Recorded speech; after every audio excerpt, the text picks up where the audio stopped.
Mariborčani so na gostovanju na Ptuju zabeležili minimalno zmago, edini gol je v 82 minuti zabil Mezga in proti neprepričljivi Dravi vknjižili 3 točke. Te ne odločajo v ničemer, saj so vijoličasti že nekaj časa znani državni podprvaki. Ja, res smo imeli kontrolo, dobro, Drava je imela nekaj pol priložnosti.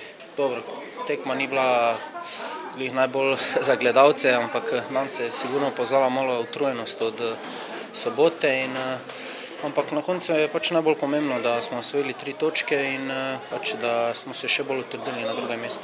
Če bi mogoče Drava zmagala, mogoče bi kakšne zgodbe krožile, ampak mi smo pač odigrali po svojih najboljših močeh.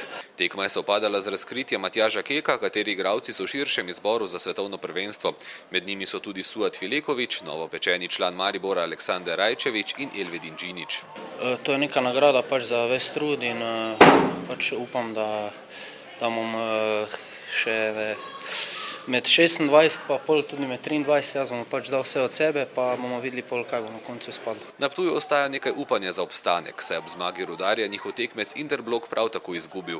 A vprašanje je, če si v Dravi obstanka v prvoligaški druščini sploh želijo. Na koncu zaslužena zmaga Maribora na koncu, vendar moram pa reči, da naša igra je prvi polčas še nekako zgledala, drugi polčas sigurno premalo želje, premalo htenja za vsako žogo in na koncu tudi za doseči zadetek, tako da bom rekel, da sem celo dvomil, da mi hočemo to zmago oziroma da hočemo obstanek v ligi.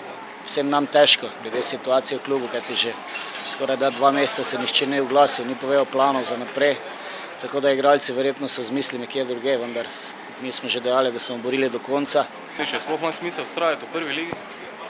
Mislim, da ne.